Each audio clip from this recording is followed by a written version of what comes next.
welcome to the December 8th, 2022 Planning Commission meeting. We'll call this meeting to order at 1:01. Ms. Fennessy, can you do a roll call, please? Thank you. I'll go ahead and start with Chair Escobedo, Here. Vice Chair Bonderson. Here. Commissioner Bauke is here. Commissioner Higgins. Here. Commissioner Lodge. Here. Commissioner Wardlow. Here. And Commissioner Wiscombe. Here. Thank you. We have a quorum. Thank you, Ms. Fennessy. We'll move on to preliminary matters, and we'll start with 2A, requests for continuances, withdrawals, postponements, or addition of ex-agenda items. Ms. DeBus, do we have any? Thank you, Chair Escobedo. We have none. And how about any announcements or appeals? Also none. Thank you. Ms. DeBusk, and Ms. Austringer? yes, Chair and where are my planning commissioners? I just wanted to announce that the City Council adopted the guidelines on Tuesday, so your guidelines that the work group put together are now official. Fantastic, thank you. So now we will move on to 2C, which are comments from members of the public pertaining to items not on today's agenda. And we do not have any speaker slips for in-person public comment, but Ms. Fennessy, do we have anyone online? Thank you. If you'd like to make public comment, please use the raised hand icon. We did not receive any general correspondence, and I do not see any hands raised, so I'll hand it back to the commission. Thank you, Ms. Fennessy. That takes us to item 3. This is a new item. It is 1364 Shoreline Drive. It is the 6,206 square foot site that is currently developed with a 1,067 square foot single story unit residence, a 365 square unit attached garage, and a 96 square foot shed. The proposed project involves demolition of all existing structures on site and construction of a new 2,061 square foot two-story single unit residence with a 415 square foot attached garage. And today we have Barbara Burkhart here from staff to give the staff presentation. Welcome. Thank you. Thank you, Chair Escobedo, members of the Planning Commission. I'm happy to be here today to present this project to you. As was stated, the site is located at 1364 Shoreline Drive. The image above here is depicting the existing residence with story poles as are on site today. The project proposes to demolish the residence as well as a shed which is located in a couple interior setbacks at the rear of the site. It also proposes removal of a ficus tree in the rear yard and replacement with 2 olive trees. And then, of course, construction of the new 2-story single unit residence with an attached 2-car garage and related hardscape and landscape improvements. The driveway is proposed to be relocated, as well as the associated curb cut, of course, from the right hand here, which is on the east, over to the left-hand side of the property.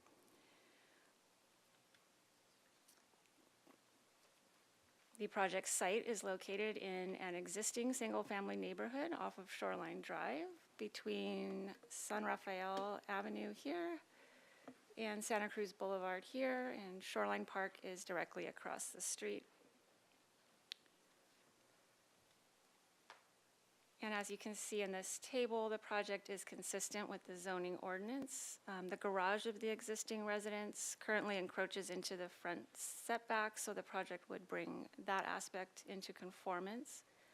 The floor area ratio, or FAR, would increase from 53% to 90% of the maximum allowed.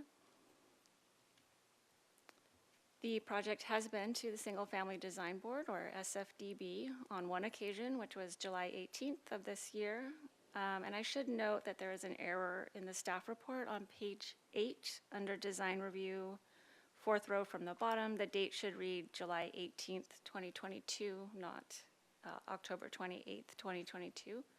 So they've been to SFDB one time. And the SFDB expressed general support for the project in terms of architectural style, as well as size, bulk, and scale. They also waived the requirement for supplemental FAR materials, which are generally required for projects proposing an FAR over 85%. And they gave comments on several design components of the project, which I have listed here. The response to those comments is reflected in the current set of plans before you today. And here on the screen in the top image, you see rendering of the proposal that was shown at the July 18th meeting of the SFDB. And then the image below depicts the project as currently proposed. And I do have other comparisons of the elevations. If you want to see those later, I can pull them up. This is an image of the proposed home and site from the rear. The site is located within the Mesa component of the coastal land use plan. Primary issues for this component include infill development, potentially blocking public scenic views, and beach and coastal bluff erosion. The site is in an existing neighborhood of 1- and 2-story residences. The project includes all required parking for a single unit residence. The project must comply with Tier 3 stormwater management program requirements, and they must show compliance with these requirements prior to receiving final approval from the SFDB. And no significant adverse effects to the coast or coastal resources are anticipated, as the project involves demolition of one residence and replacement with a new residence. There are a variety of policies relating to visual resources listed here, including design review, compatible development, and visual resource requirements, among others. To the right, you see a figure denoting the approximate location of the site. And then here you can see there are positive background views from Shoreline Drive, and this depicts the foreground and some background views from Shoreline Park, which has been identified as a scenic resource. The applicant has provided a street silhouette of the project to demonstrate how the residents would fit into the existing neighborhood. The image here for 1384 Shoreline is a rendering of an approved project that will be built there. So the proposed residence is consistent with surrounding building typology. And staff has determined that the project is exempt from the California Environmental Quality Act, or CEQA. Section 15301 allows demolition and removal of individual small structures, such as the single unit residence and the shed proposed to be demolished. And section 15303 allows construction of a new single unit residence. And none of the exceptions to the exemptions apply in this case. And that does conclude my presentation. Staff recommends that the Planning Commission uphold staff's determination that the project is exempt from CEQA, as well as approving the coastal development permit with the required findings and subject to the condition of approval that were included with your staff report. Thank you. And do we have an applicant presentation today? And if so, may the applicant step up to the podium and introduce yourselves. You'll have 15 minutes for your presentation. If you have any time left over, we'll reserve it for after public comment if you want to reply to any public comment. Welcome. Thank you. My name is Rachel Raynor, project planner on the applicant team. I'm here with project architect Jolie Waugh, both with RRM Design Group. Just wanted to say thank you to Allison and Barbara through this process. They've been great through the land development review team process of the coastal development permit application and the associated design review. So just wanted to introduce ourselves. I'll probably skip over the next slide since Barbara did a great job orienting the site plan. Just wanted to skip to the next slide, the site photos, to share with the Planning Commission. These site photos are included in the latest plan set submitted to City Planning. So just a couple views of the residence, looking at the residence from the front, from Shoreline, looking at the eastern side yard. The next photo to the right, a photo of the western side yard, rear condition of the existing site, and then an additional photo of the existing side yard condition in the back of the house. So with that, next slide, I'll turn it over to Jolie to dive into the details of the design and plans a little bit more. Thank you, Rachel. I appreciate that. Hello, Commissioner. Thank you for your time today. So I'd like to talk about If- our new, sorry? If you could speak just closer to the mic. Oh, Yeah. okay. Thank Is that better? Okay, I'm sorry. I'd like to speak about our new proposed residence today. So we are proposing a new two-story residence on a 6,206 square foot lot on Shoreline Drive. The new residence is 2461 square feet. It consists of 3 bedrooms, 2.5 baths, and a 461 two-car enclosed garage. The new residence is sited on the property with a 20-foot required setback from the garage. The remainder of the home, the entry is actually set further back from the front yard setback and has an outdoor enclosed entry courtyard that is surrounded by a low 42-inch garden fence and wall around it. The side yard setbacks and rear yard setbacks are all 6 foot required. We are providing those setbacks as required. It will be noted that on the east side, that the property line goes at an angle, so our 6 foot required setback is at that narrowest point where the building is to the property line, and the side yard setback actually increases as the property extends out. Also, regarding the rear yard setback, we wanted to note that the owners had requested to try and retain as large of a rear yard as possible. They wanted to have family amenities. They have their children and grandchildren all live here in the Santa Barbara area, and they wanted to provide large amenity areas for play yard and family gathering spaces. So we did try to retain as much rear yard as possible. Regarding the new residence design, on the ground floor, we do have the more private bedrooms, which are consist of a primary bedroom suite, 2 secondary bedrooms, a bathroom and laundry room, and the 2-car garage. We did want to note that the 2-car garage is now, the original home, the 2-car garage was, and driveway and apron was located on the eastern side of the property. We are proposing to relocate that to the western side of the property. We did this, made this decision actually with consideration to the neighbors by locating the 2-car garage, which actually has an outdoor deck above it, so it's a 1-story mass. By locating it on the western side of the property, that actually provides a little more privacy to the 1-story home on the eastern side, so the deck isn't overlooking into that home. And then there is a 2-story residence on the western side, so that 1-story mass actually retains views from that 2-story residence next door over the deck, so that their views are maintained.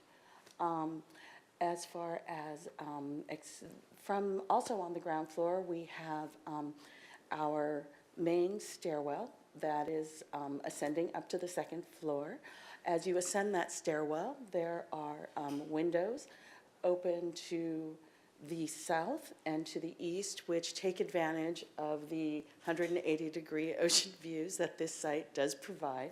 So as you ascend and descend those stairs daily, the owners are able to enjoy that. And then as you approach the 2nd floor, the 2nd floor is all mainly the common, more public areas of the home.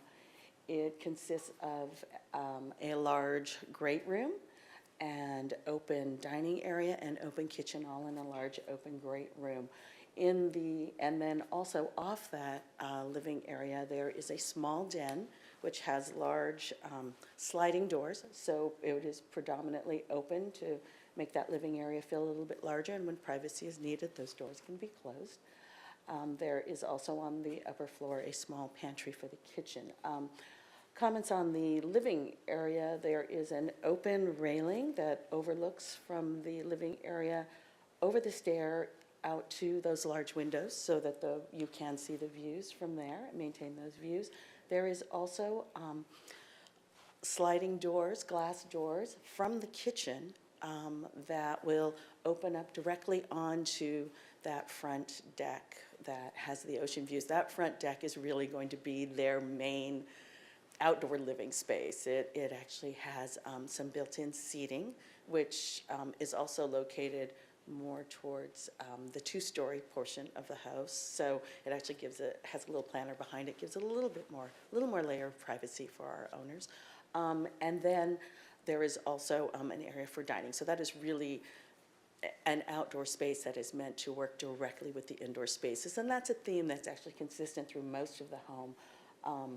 Each of the bedrooms actually on the ground floor have pocketing glass doors so that there will be direct relationships between the indoor and the outdoor for all those rooms as well.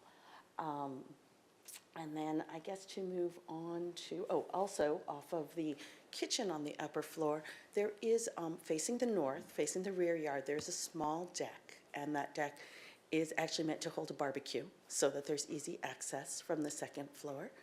And there's an exterior stair that descends down to the public, not public, but to the rear yard and to all the amenities of the rear yard and direct access between the public spaces above and to the rear yard below. I'd like to move on to our elevations. Thank you very much.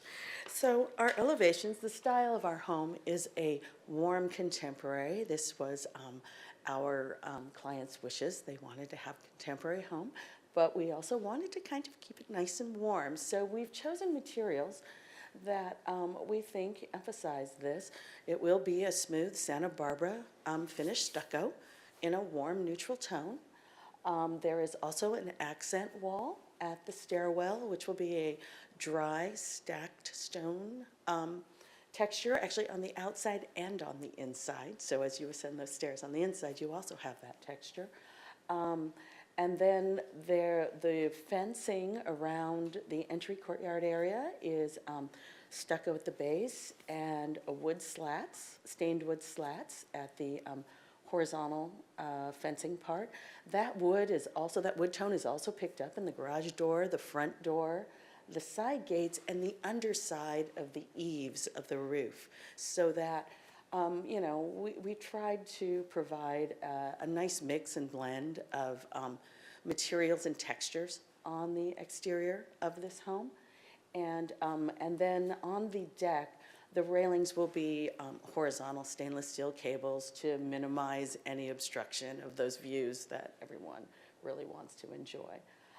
As far as fenestration goes, we have the sliding doors and windows that are looking out to the south, and there's one at the stair, to take advantage of the ocean views. You will note, as you can see on the elevation below, on the east and west elevations, we have kept the windows high. So those sills are anywhere from 5'6" to 6 feet high, and that's meant to, provide privacy for the owners as well as provide privacy for the neighbors. So where they are closer to the neighbors on the east and west, there are high windows on those elevations. On the rear elevation looking towards, next slide please, on the rear elevation looking towards the rear yard, the ground floor, again, as I had mentioned, the bedrooms all have sliding glass doors to be directly related to the rear yard and provide a lot of light and air. And the upper floor windows are smaller and high windows at the main kitchen. So to capture light, but not great big giant openings. So also regarding the roof for the home will be standing seam metal roof. They're predominantly flat roofs, obviously with some slope for drainage. We also wanted to comment that as you can see on the lower slide on the west elevation, the eave overhanging the outdoor deck is extended out a bit towards the southern elevation. This is also allows us to hopefully provide more screening, as the home will have solar panels on the upper second floor roof, and those eaves kind of help shield the views to the solar panels as you're walking along the sidewalk. And as far as, and then next, I think we're going on to the landscape plan. Thank you. Sorry, I realized I wasn't speaking into the microphone, so I hope you can hear. Okay, our landscape plan is, the concept behind our landscape plan was really a series of outdoor rooms. So beginning with that courtyard that I mentioned, provides a layer of planting at the front and then planting in the courtyard. That little fence also is meant to provide, at the owner's request, a place for packages to be delivered as they are along, a fairly public street. So that does provide them an extra layer of security in that respect. So the rooms continue on to the rear yard. There is the patio at the rear, which is the gathering and seating area.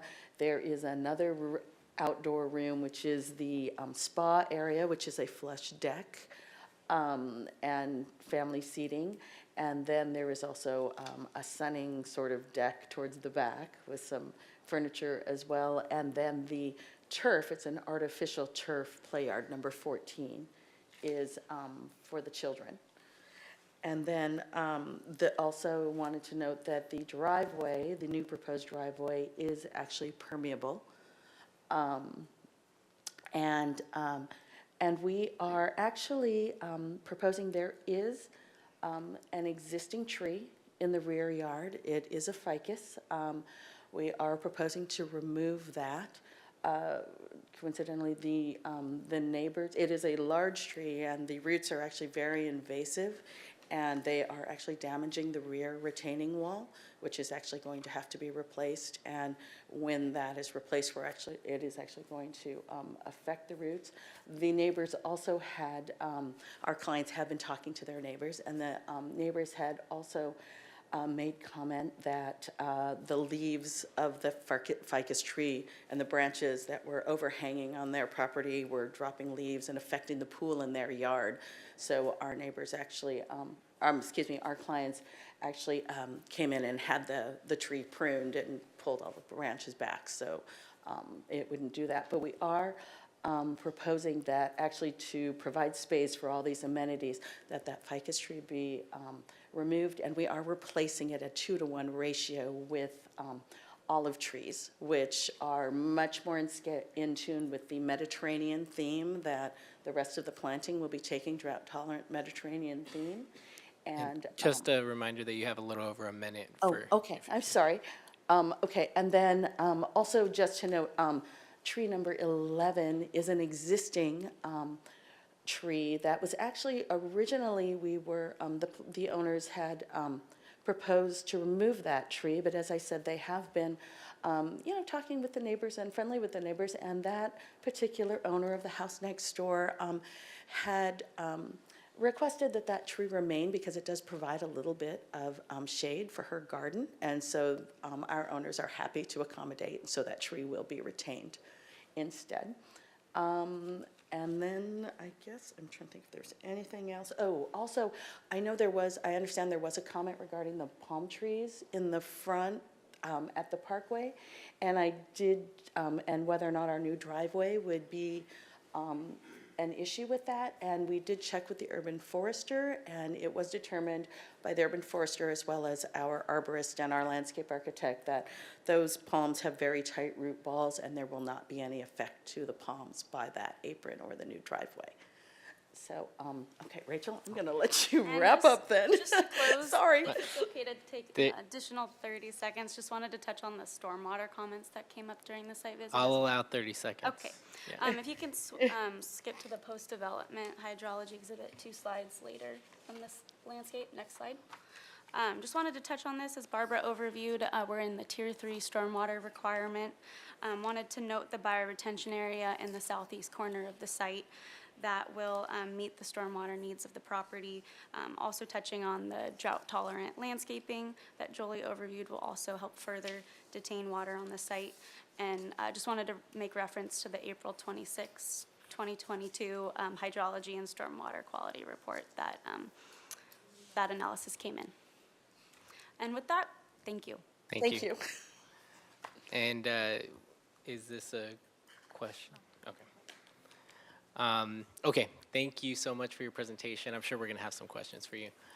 But with that, we will go to public comment, and we do not have any speaker slips for in-person public comment, unless our lone person out there wants to give public comment. I know. But Ms. Fennessy, do we have anyone online that would like to give public comment for this item today? Thank you. If you'd like to make a remote public comment, please follow the instructions on your screen. We did not receive any written correspondence for this item, and we did not receive any speaker slips. At this time, I do not see any hands raised, so I'll hand it back to the commission. Thank you, Ms. Fennessy. And we will turn it to our commission for questions. And just as a reminder to the commission, if you look on page 1 of the staff report, under required applications A and B, that is what we will be deciding today. And first for questions is Vice Chair Bonderson, followed by Commissioner Wiscombe. Thank you, Chair Escobedo. My question is for Ms. Raymond, and I want to start by saying how much I appreciate you taking the time between the site visit and today's presentation to address the questions that we had on site for you. I just want to follow up with one question that maybe goes into a little bit more detail having to do with that extra legwork. So with regard, if you, whoever's driving the presentation, if you don't stay on that slide, that's where I wanted you to go, thank you. If you could talk to us just a tad bit more about the bioretention area, that's the blue at the south, I suppose the southeastern corner, where the landscape sort of garden area is proposed. I was specifically interested on site, and I'm not sure if you got the numbers, but I was curious to know what the slope will be proposed as between the retaining wall and the sidewalk. Were you able to get that number or give us an estimate of what you expect that to be? The site average slope is 1% to 2% as identified in the hydrology report. I did not get the specific number from the south end of the wall to the property line. Thank you. Let me see if I can ask the question in a different way that would support an answer. So when we were on site, the existing driveway is at that location, and currently the existing driveway has quite a bit of a slope. If that slope is maintained, and we don't necessarily know what the slope may be, but if that slope is maintained, what methods are you considering to put into that garden area, that retention area, to make sure to retain any water from draining onto the sidewalk or into the street at that location? At the driveway location? No, at the bio retention, that blue area, the garden landscaped area that's So proposed on the There'd be site plan? planting in there, and it would be detained in the detention or the bioretention basin and infiltrate through the biodetention basin. Thank you. So just to, because that is your stormwater,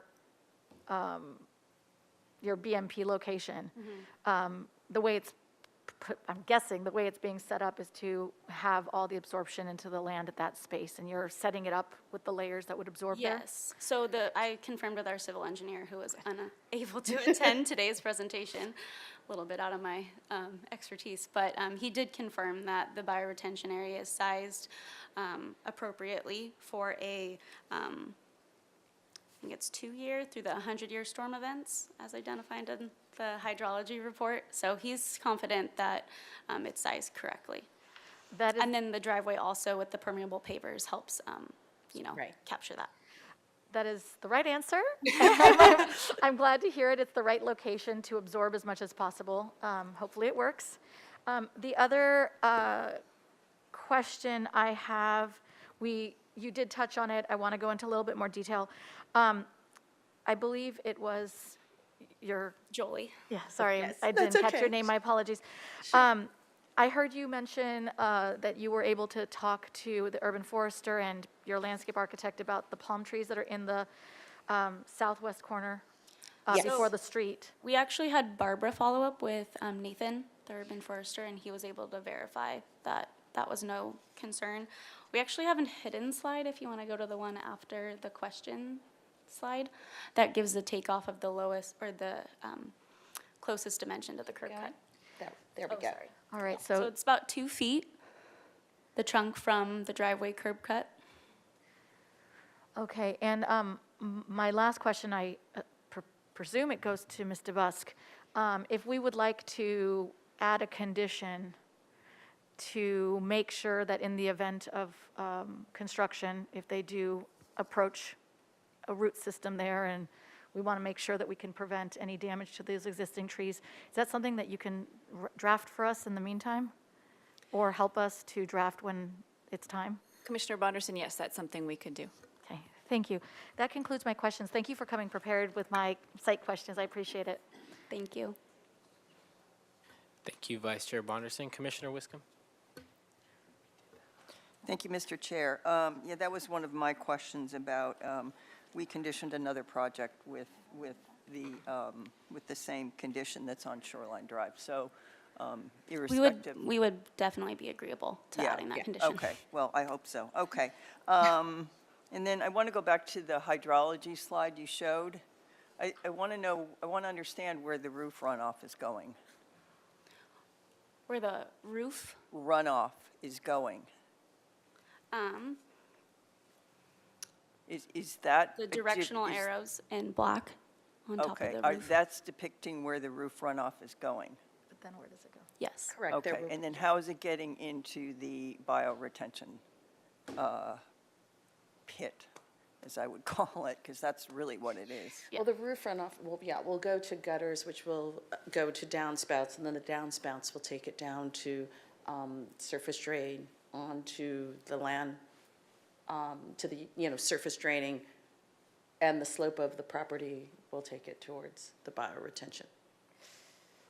That's the way that water drains or Okay. flows currently. We don't have the hydrology report, so your reference to it doesn't really make any sense to any of us. So has staff determined, city staff determined that the hydrology exhibit, the proposed hydrology is sufficient for the site for Tier 3? We wouldn't be here if, I don't think, if we were unable to confirm that. So You've the got creeks, a lot of response noted in your land development team application. So, and a lot of it does relate to, we don't deal with design, we deal with land issues, land use issues. So So this it's- is definitely one of our areas Yeah. of concern, and when we issue coastal development permits, we want to make sure. So So- I'll ask the question again. yeah. Have you been with city staff, and are they So- accepting of this hydrology report and the proposed hydrology If- on the site? If I may, Barbara has. Ms. Burkhardt, if you could speak to that Sure, I question. can take that. Commissioner Wiscombe, the project has been reviewed by Creeks as part of application completeness review. They have allowed for the application to be deemed complete, which allows the project to move forward and receive these types of approvals. But they do want the applicants to show compliance with Tier 3 before a final approval is granted by the Single Family Design Board. So they're okay with the direction that everything is going, and Have they seen the hydrology report? yes, Okay, yes. so they've seen this proposed hydrology? correct. Okay, that's was really my question. And are they the only ones that review the hydrology, Creeks? As far as I know, yes, they are the ones that review the project for stormwater compliance, Okay. and they, Okay, thank you. So they're on track, even though it's highly unusual for us not to have that kind of information here. that's correct. They're on Okay, track. yeah, and that's not, I'm not faulting you at all on that. I didn't mean to sound like I was.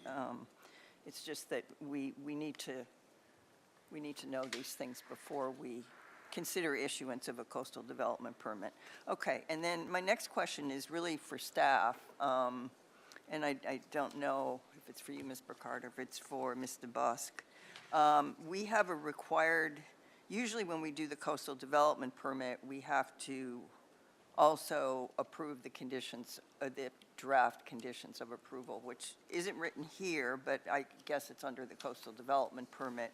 But this B, determine that the project is categorically exempt from further environmental review. I I don't believe we've seen that before. And we don't have the CEQA document. We've always relied on staff to take care of CEQA exemptions. So I just wondered if you'd comment on why this is here and how we make that determination. Thank you, Commissioner Wiscom. I'm going to let Ms. Ostringer reply on that one. Chair Escobedo, Commissioner Wiscom, it's because of a recent appellate court case that came out that now requires, as part of the Brown Act, that we put these things on the agenda, and under our newly adopted CEQA ordinances, you are the body that makes those determinations. So there is in the staff report the analysis that staff has given you, so, and our experts, so you're basically relying on that to make the determination.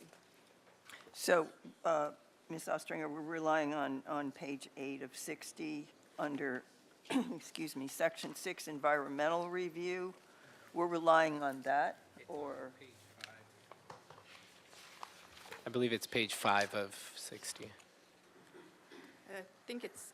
Page 8. Yeah, it is page 8. Oh, Page sorry. 8, That is my fault. page 8 is uphold staff's determination that the project. So we are relying on staff to determine it, and we don't actually see the CEQA evaluation to determine that it's exempt, categorically exempt from. Correct. We could provide you with the exemption sections if you'd like in the future.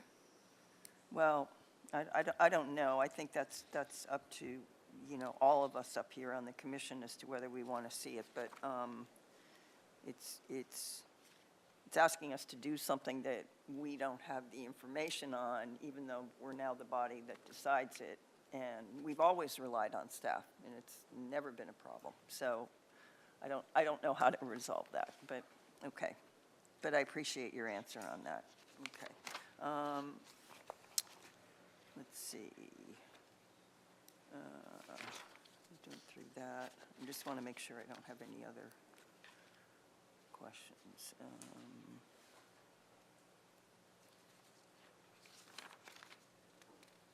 There was a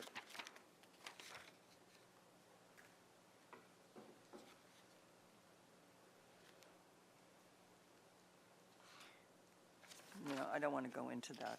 That's not.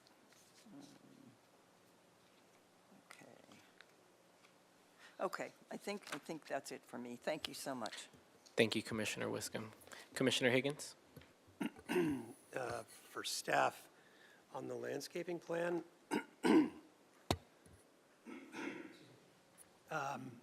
so just occurred to me, if they're going to keep a tree, is that a fruit tree up on the eastern side, halfway down, that you said you're going to keep, because it provides shade? Strawberry. I don't believe it's a fruit tree. It's a pistorum. Doesn't matter. Sorry. Yeah, I'm just sorry. a Yes. question. If later they want to remove that tree, is that a permit violation unless they apply it because it's part of the exhibit?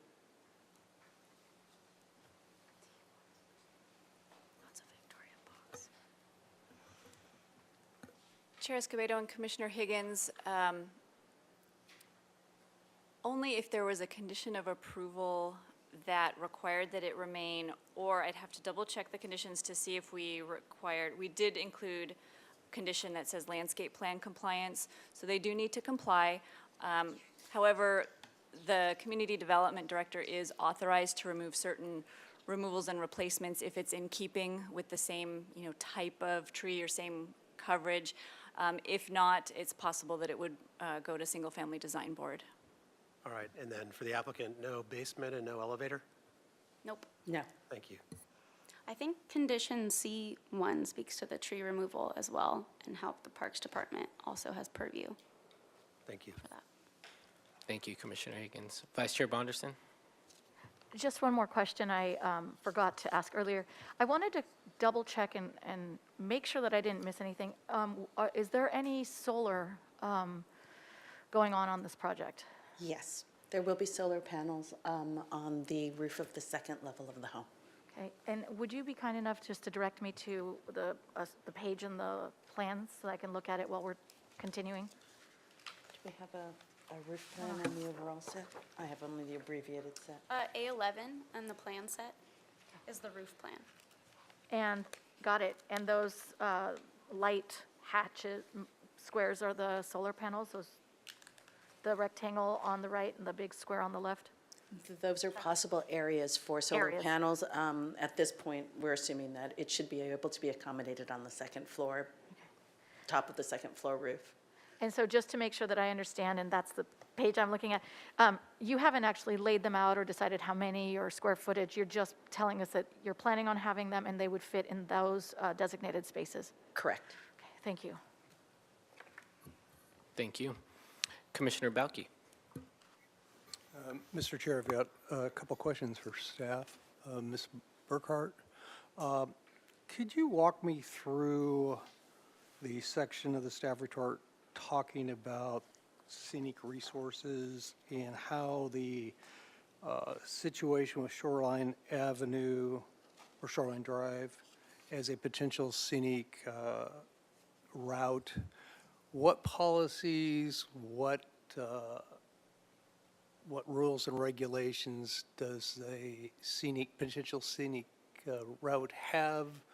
Or is it a case of it's a sensitive area and we think hard about what we approve here? I'm trying to understand, because I was looking for policy direction on that. I really didn't see much other than what's in the policies that you listed at the top, 4.3.5 and some of the other associated policies and the design review process as to criteria of what gets and how the review process works for something that's in a potential scenic resource.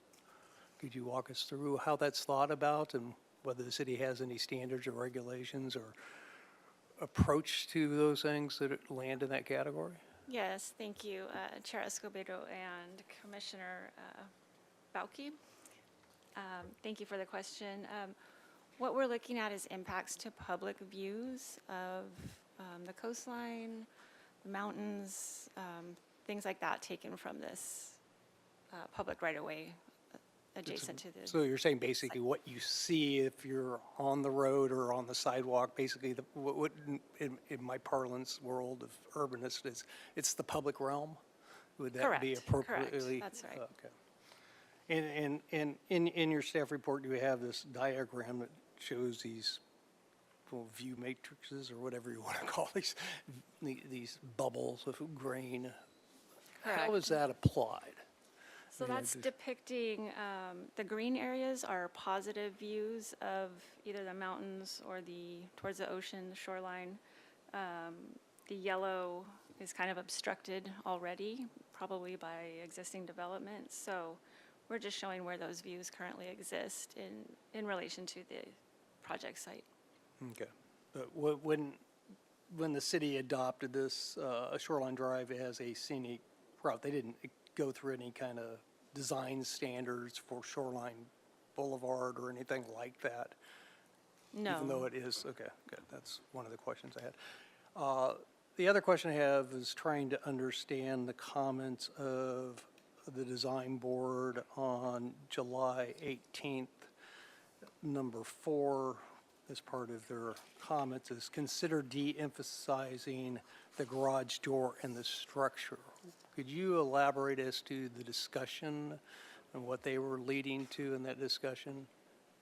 Seems very broad and could be Yes, interpreted lots of different ways. I have my interpretation, but you probably have a different one. What were they after and what was that discussion? Thank you, Chair Escobedo and Commissioner Balke. I do have some elevations showing on the left-hand side, the renderings, elevations that the SFDB saw compared with what is now being proposed. I think they were concerned, trying to remember, I think they were concerned with just the massing. It looks, I honestly am not sure if I remember that entire discussion. I don't know if Okay. the applicant team has any Yeah, okay. recollection. Well, thank you on that. I was trying to understand if they were had any concerns with what I would describe as the garage forward nature of this project. I mean, most communities, as they rewrite their zoning now, garage forward is something that's not allowed. So I'm trying to understand whether they were bringing that up in a general sense or not. I mean, this is a wide enough lot not to have a garage forward situation. We had this discussion with some other properties on Shoreline Drive, and recently, one had the garage on the side, one of them had a pushback and put an ADU on it.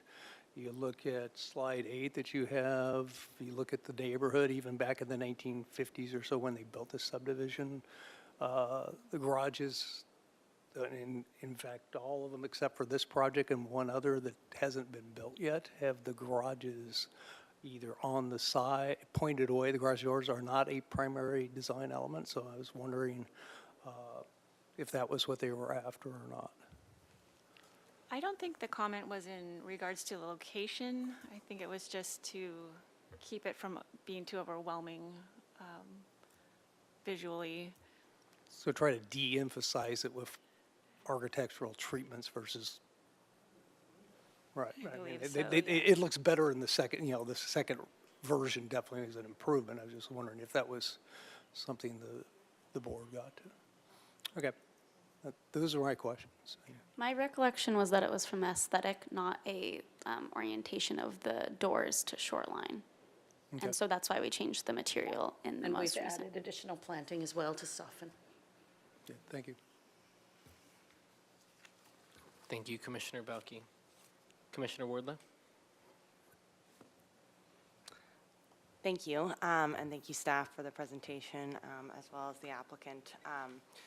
I have a few questions, and I apologize that I was not able to attend the site visit. My first question is to staff. Has, from the applicant letter, from the land development team, the application response letter from October 11th, I see a lot of responses that are just saying noted. Does this mean that those are all in progress, or are we just kind of going on the word? Like, is this typical in these types of processes that we don't see their like final responses and how they're going to handle each of those specific things, especially around the like environmental sensitivity, drainage, all of those things? Oh, thank you, Chair Escobedo and Commissioner Wardlow. Typically, we see those types of responses to items in our letters that are advisory comments or items that are to be addressed at a different stage in the process, such as before final approval is granted or before building permit is submitted, an application is submitted. So this is typical to not have these answers yet? Okay, Yes, it great. is.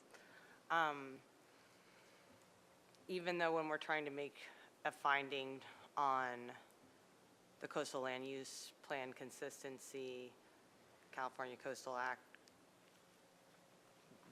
D, Coastal Act 30253, minimize of adverse impacts, we don't need all of that information to make that assessment? I'm not sure which comment you're referring to So specifically. when we're talking about assessing that there's going to be no risk, that the development shall do all of the following: minimize risk to life and property in areas of high geologic, flood, fire hazard, all of that, is this where we feel confident that this isn't an issue? Yes, those are just general items. We include those in most of our letters, and Okay. it's, yeah, it's typical. And for, like, as we go through these, and I'm not, obviously, I defer to staff on this, but when to me, I feel like we typically have more information on some of these things, like the stormwater management aspect. I just want to make sure staff feels confident.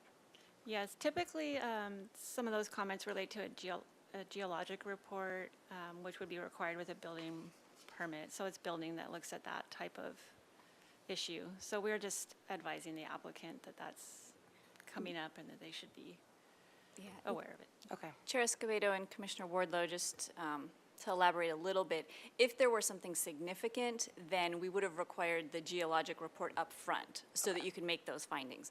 In this case, the geology is very typical, and it's the kind of thing that anyone would encounter, and every two-story home needs to provide a soils report and do those things at building permit stage.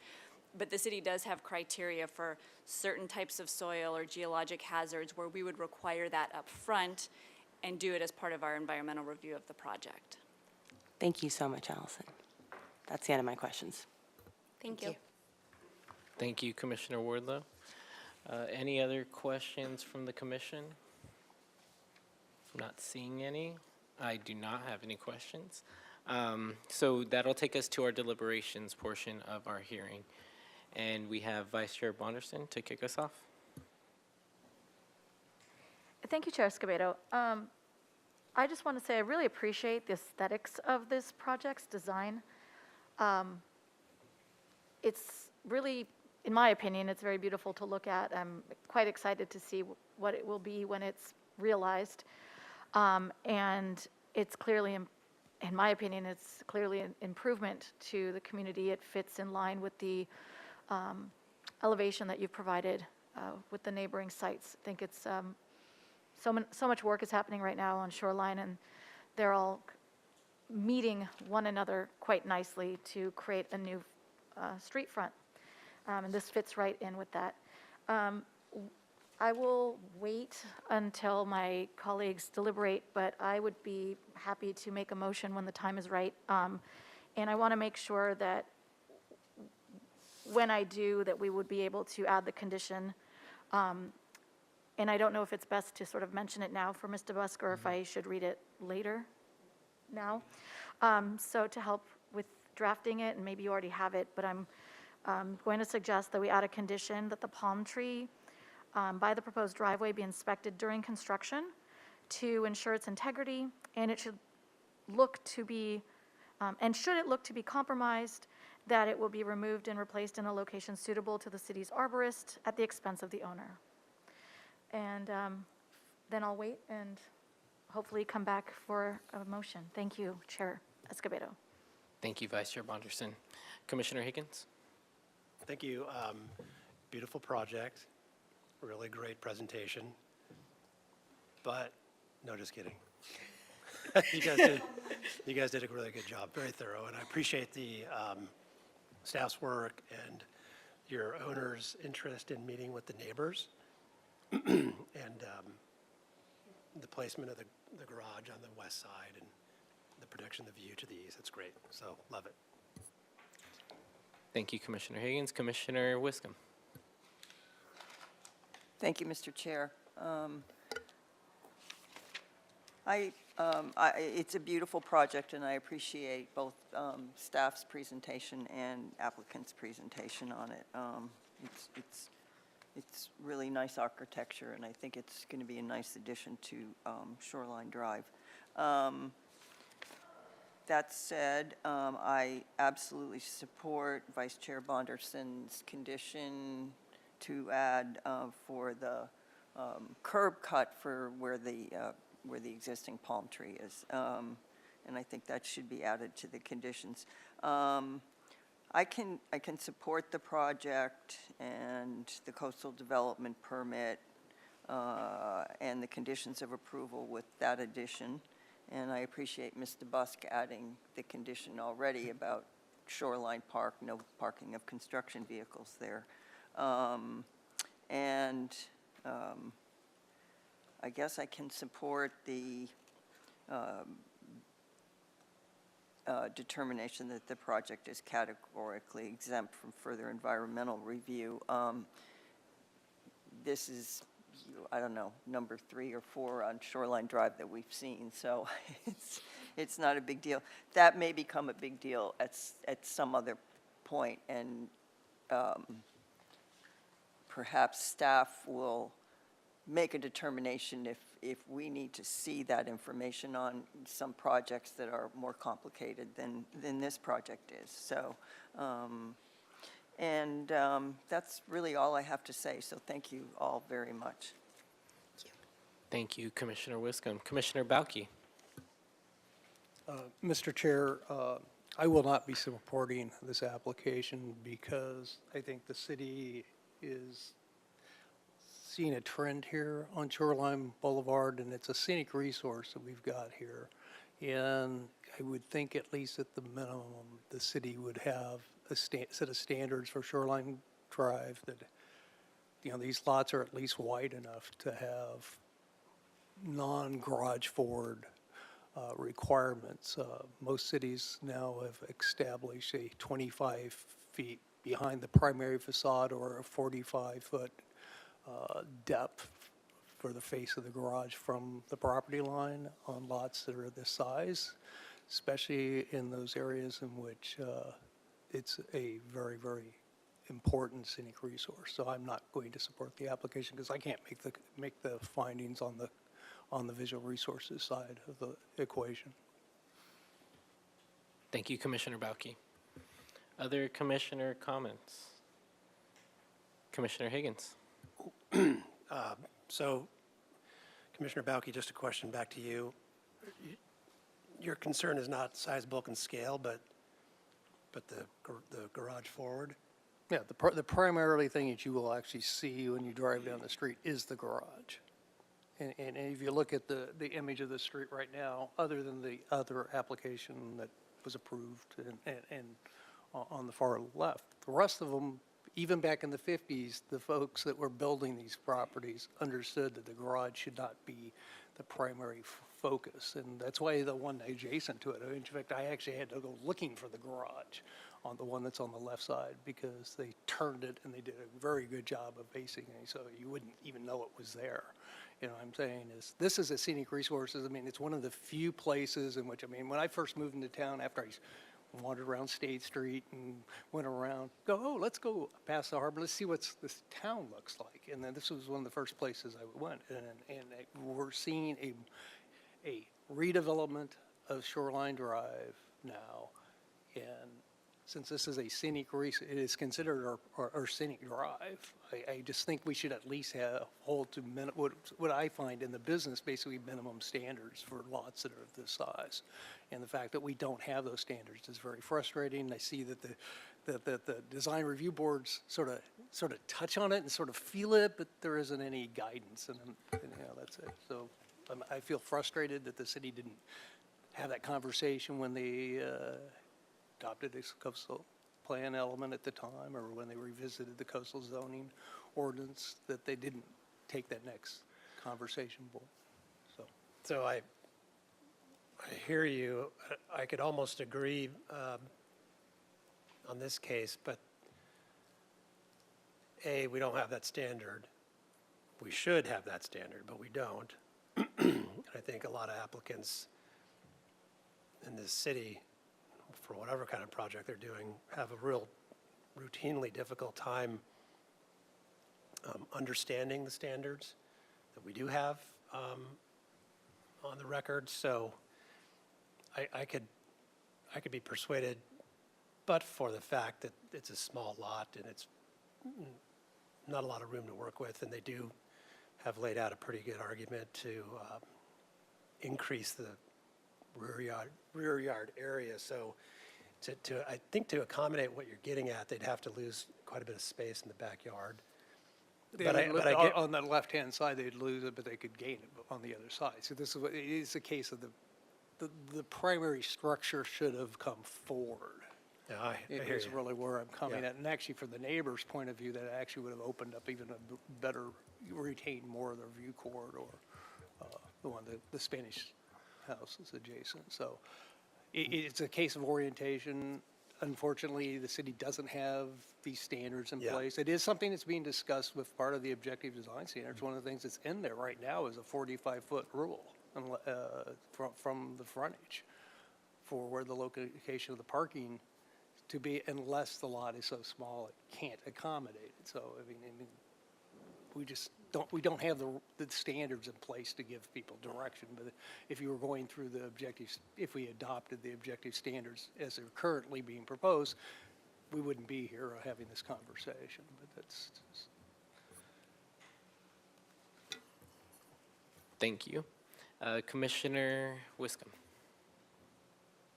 Thank you, Mr. Chair. To Commissioner Bauke, I think, and to Commissioner Higgins and his point, I think that, we're dealing, on Shoreline Drive, we're dealing with houses that have been there for a long time, that were built in the 40s and 50s, that are really not functional for today's lifestyle.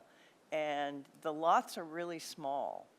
And I think that's part of it. If you start moving garages or requiring that they be hidden or in back or something, you're going to have, granted it could be permeable pavement, but you're going to have a lot more pavement to be able to get back to the garage space. You've got to have the ability to turn around and, you know, enter the garage.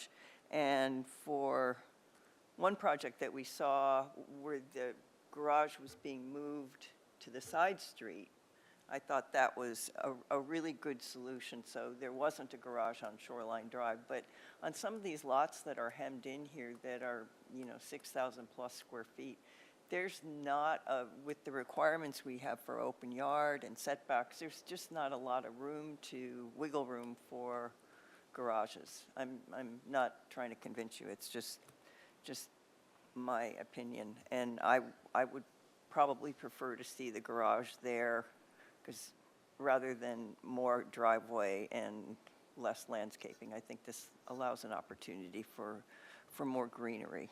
So those are my comments. Thank you. Thank you, Commissioner Wiscombe. Other commissioner comments? Commissioner Wardlow? Thank you for the presentation, and thank you, staff, for answering my questions. Sorry.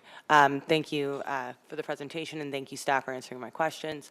I appreciate the commission's deliberation on this. I live on the Mesa, and I'm watching it change, and I've struggled with a lot of the projects that we're approving, and I very much hear Commissioner Bauke on setting, you know, that this is, if we're going to continue to see these types of projects, but also understand that obviously we don't have standards, and you guys have done great work, and I do think that this is I like this more than I've liked others. Not all, but you know, this is a beautiful design. I do think you've taken a lot of like the Santa Barbara-ness into consideration. I like the landscaping. And at the end of the day, I'm probably agree with Commissioner Wiscombe that it's a small lot, and there's limited amounts of what we can do in that space. So that is the remainder of my comments on this. Thank you. Other commissioner comments before I jump in? Commissioner Lodge, did you have anything to add? It's okay if not. Well, I just like hearing your voice. since you said my name, I concur with Commissioner Wiscombe's comments on this, and to suddenly midstream try to impose different rules than what are on the books seems quite unfair. Thank you. Thank you, Commissioner Lodge. All right, so I do appreciate the back and forth, and I'm inclined to agree with Commissioner Wiscombe and Commissioner Lodge. I don't like changing the standards midway through a project. I think this is a beautiful project that you have. I think you did very well.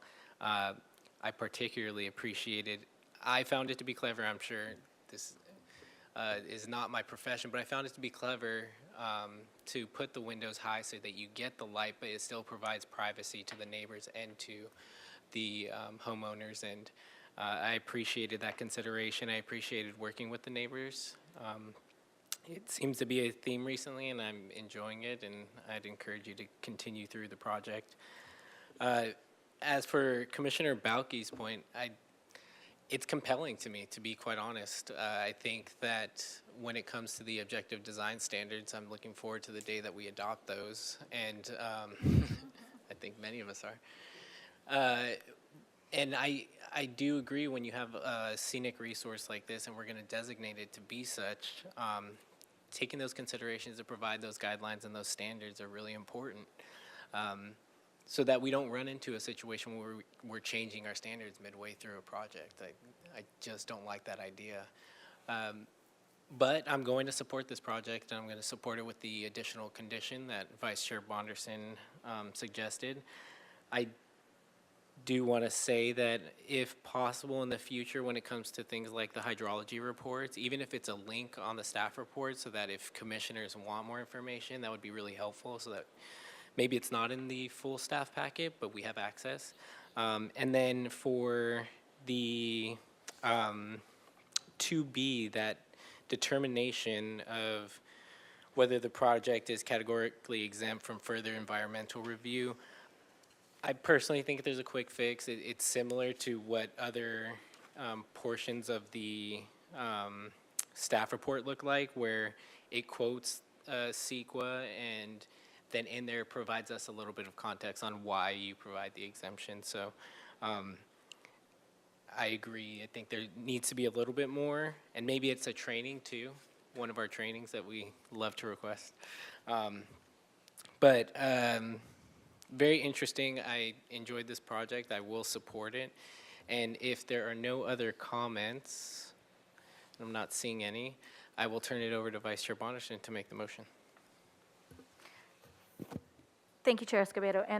And before I make the motion, I just want to chime in my agreement. I completely agree with Commissioner Bauke's concerns and frustrations about this. I also agree with Commissioner Wiscom and my fellow commissioners that this is not the time nor place to change the standards. However, I am now extremely curious about what can be done to potentially assist in speeding up the process to allow us to have standards in place or to move the creation and approval of new standards along. That's a conversation for a different time and place, but I didn't want to leave that hanging because I feel like that's very important in our jobs and the development of our community. But that being said, I am ready to make the motion. I will go ahead and use the two findings on page 9. I don't think I need to read it in at this point, but just in case, the project is consistent with the policies of the California Coastal Act as described in section 5B of the staff report, and the project is consistent with all applicable policies of the city's local coastal plan, all applicable implementing guidelines, and all applicable provisions of the code as described in section 5 of the staff report. And for the sake of efficiency, I can trust staff's determination that the project is categorically exempt from further environmental review pursuant to California's, CEQA, California's Environmental Quality Act guidelines, section 15301. And 15303, and approve that the project, I'm just reading the sentence. And approve the project making the findings outlined in section 8 of this report, of the staff report, and subject to the conditions of approval in Exhibit A, and the additional condition that the palm tree, regarding the palm tree that's already been read into record. Thank you. That was a mouthful. Well done. So we have a motion on the table. Do we have a second? I'll second the motion. It was close, but Commissioner Lodge got it. So we have a first from Vice Chair Bonderson, a second from Commissioner Lodge. Any discussion on the motion? I'm not seeing any. And so with that, Ms. Fennessy, if we could do a roll call vote, please. Thank you. I'll start with Commissioner Bauke. No. Commissioner Higgins. Yes. Commissioner Lodge. Yeah, yes. Commissioner Wardlow. Yes. Commissioner Wiscom. Yes. Vice Chair Bonderson. Yes. And Chair Escobedo. Yes. Thank you. Motion passes 6-1. Thank you, Ms. Fennessy. And there's a 10-day appeal period for this project. And thank you to the applicants. Thank you so much. Thank you. Thank you. We appreciate your time and your comment. And thank you to Ms. Burkhart. Thank you. Appreciate that. All right, so we'll close out item 3. And we will move on to our administrative agenda, committee and liaison reports. Do we have any committee and liaison reports? Commissioner Higgins? Not till next week. All right. Vice Chair Bonderson?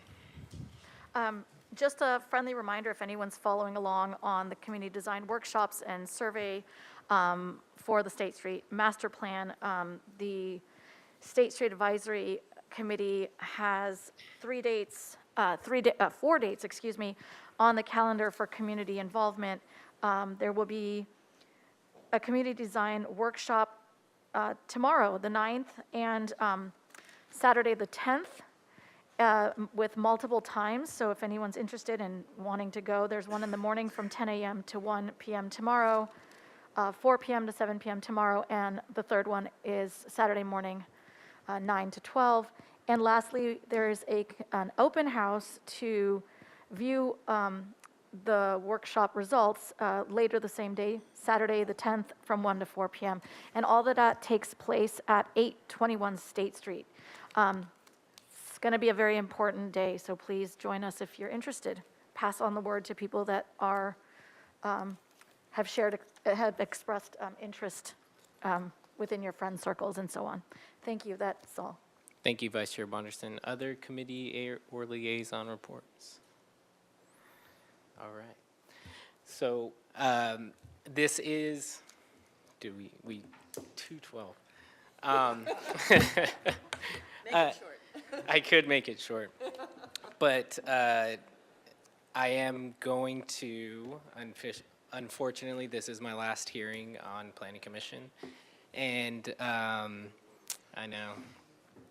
I just wanted to say thank you to everyone. I don't think I've ever expressed this to you. I express my appreciation, and I try to express just how much I enjoy being here. But for someone who, growing up, I didn't even know what a planning commissioner was.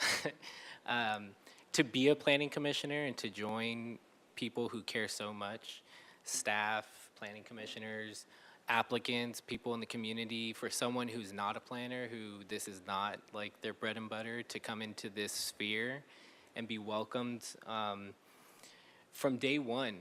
And for someone who experienced imposter syndrome of feeling like, man, I don't know if I can cut it here, it honestly meant a lot, whether it was an email from Ms. Ostringer saying that she appreciated a presentation I did early on in my planning commission career, or Ms. DeBusk being there to answer every silly question I had, or whether it's Ms. Fennessy or Ms. Rydell before being there to just organize things so well that there's the structure here that makes it really easy for someone like me.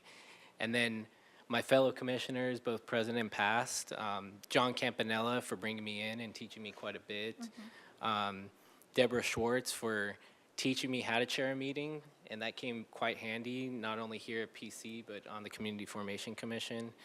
I learned a whole lot from Commissioner Wiscombe about how to prepare, and your in-depth analysis of everything from conditions of approval to the development agreements that we had. I learned so much. Commissioner Lodge for sitting me down and teaching me about the breadth of the history of Santa Barbara so that I could appreciate the decisions that we make here. And even if we don't agree always, having that knowledge and that appreciation has meant the world to me. Commissioner Higgins, you were one of my favorite planning commission. So I watched Planning Commission. I was a nerd, watched Planning Commission before I was on Planning Commission. And I've always wanted to be your friend, so to be able to be your friend now is one of my favorite things. And one of the best things that I appreciate about you is that we have a rapport where we can push and pull on each other, and it never gets in the way of us having a laugh or being able to disagree and having that be okay. And then I think about our two newest commissioners, and I mean, Commissioner Wardlow, the first time I met you, I knew that you were a force, and you bring a whole lot of passion and intellect into everything that you do. And I encourage you to continue to do that. We need that at the city. And Commissioner Balke, I'm in awe of the perspective that you bring to the table, and we are so fortunate to have you with your experience, your insight. Even today, my last meeting on Planning Commission, things I'd never considered, and God, I'm so impressed by each and every one of you. And now we have a new commissioner, Lucille Boss. I always want to say Lucille Ball because my mom's favorite show is Lucy. I love Lucy. So, yeah, there we go. And then whoever replaces me, I'm very confident that you all will provide the same welcoming environment that you did for me, someone who didn't always feel like this was the space for them. I now feel that quite a bit. And to staff, like, you don't get enough credit. You don't get enough praise, and I will say this, I think sometimes you're scapegoated for the decisions that we make up on this dais, both Planning Commission and City Council. I could say that because I'm leaving after this. And if anyone from City Council, and I'm going to tell them this too, is we need to give clear, concrete direction and stick to it, and we can't keep changing our minds every other year about what we're doing on housing, because it puts staff in an unbelievable position. And I feel extremely optimistic about our housing element and where we're going. And a big part of that is the hard work that staff has done as a whole. And so I cannot heap enough praise on you and appreciation, but you can't get rid of me. I will be here. And if I can be involved in anything, please don't hesitate to reach out. So thank you all. And Vice Chair Bonderson, we have one more meeting for the year, and Vice Chair Bonderson will be taking over, and she has proved that she's going to do a really, really good job. So I'm excited about that. May I say? Yeah, Vice Chair Bonderson. All right, I'm taking my mask off just for a second because I just want to take a moment actually to also thank staff for all that you've done in the past year to help me and Chair Escobedo to learn and grow and be prepared. I didn't think I would have to start being chair under these conditions, but you keep us on track and you keep us aligned and well notified, and especially through the unique moments like this transition. Thank you so much. I felt like I was ready to get up here last week and again tomorrow, next Thursday. You know, this is not the way I wanted to see Chair Escobedo leave Planning Commission, but I'd like to take a moment to thank you for the commitment that you demonstrate every single time that you do anything Planning Commission related, whether it's chairing, whether it's talking to the public, serving as a liaison to the many things that you are passionate about in our community. And we are better for your service as chair. You've served the public with integrity, collaboration, and compassion. And I've never met anyone who's worked so hard to come into a field. Like you said yourself, this is not your field of work, but when you were appointed, you worked so hard to learn, and you were consistent, and you did it with grace and with humbleness. It's beautiful to see. And you're off to new endeavors, and I'm sure I speak on behalf of everyone when I say we wish you the best. You're going to be great in your next role and many roles ahead beyond that. Your insight, your passion, your perspective will truly be missed here. Thank you for everything you've done in these 3 years. Thank you. Commissioner Higgins. Okay, Mr. I'm Chair. worried. Your comments are generous and makes me think we should have Planning Commissioner trading cards for the future in this community. But, you know, this is a big loss. I don't agree that you should be required to resign. And because of the contributions you made and the fervor under which you've studied and produced, and, you know, at least my perspective is I didn't really become aware of what the hell was going on in the commission until I had a first term under my belt, but that doesn't apply to you. You have absolutely kicked butt, and we're a loss for the loss. So it's been especially rewarding working with you, even when we've, in spite of our disagreements, continue to have rapport and respect and develop a friendship. It's been really good, great getting to know you and your fiance, Angela. Is it fiance still? Soon. I'm sorry to see you go.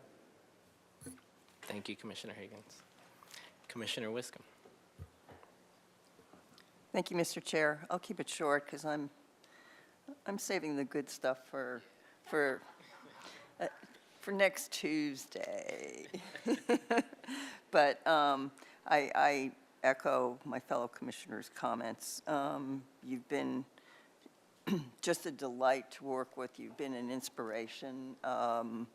I've enjoyed working on subcommittees with you and the housing element, even though you're going to ditch us midstream, but it's been a pleasure, and you've been a great planning commissioner and a superb chair, and you will be sorely missed, I think, by staff, by the public, by everyone, and your fellow commissioners. So thank you for all that you have done, and thank you for all that you will do in the future for the school board and wherever your aspirations take you. Thank you. I appreciate that. Commissioner Wardlow. Obviously, we all are going to miss you just so much, Gabe. It's a sad day that this is your last day, but I truly appreciate you being a mentor and helping me on my first year in Planning Commission. Like, I think that you know how impactful you've been for me, and I just feel so, to your point, really welcomed, empowered, and a lot of that is because of you, and so I just so appreciate my first year. Thank you, and I'm going to miss you. Thank you. And I neglected my partner in crime over here, Vice Chair Bonderson, in my comments, but I wanted to say I did that because I see you all the time. We're going to continue to be together. You can't get rid of it. Yeah. Commissioner Lodge. Well, once again, I'm going to concur with the statements of my colleagues here. You have been a wonderful addition, and when you came on, really totally new to all of this, you learned so quickly, and you're such a quick study, and you have contributed so much to the Planning Commission. And so I too wish you all the very best on the school board, and as Commissioner Wiscom said, wherever your aspirations take you beyond. Thank you, Commissioner Lodge. You're welcome. Commissioner Belkey. Mr. Chair, I'd just like to thank you for making the transition to the Planning Commission a very soft landing. We'll use the term that's out there today. You kept me in line at the start, which I didn't really quite understand how all this dynamics work, and I think it was very helpful. And yeah, I hear a lot about you from lots of other sources about all the good things you're doing, and I just keep up the effort. I think the community is so blessed to have you, so thank you much. Thank you, Commissioner Belkey. That means a lot. All right. So with that, 2:25. So I did. I did. Hey, I didn't grandstand all year. I get to grandstand at the end. I did. Thank you, everyone. We will call this meeting over at 2:25. Everyone have a happy holiday, and I'll see you soon.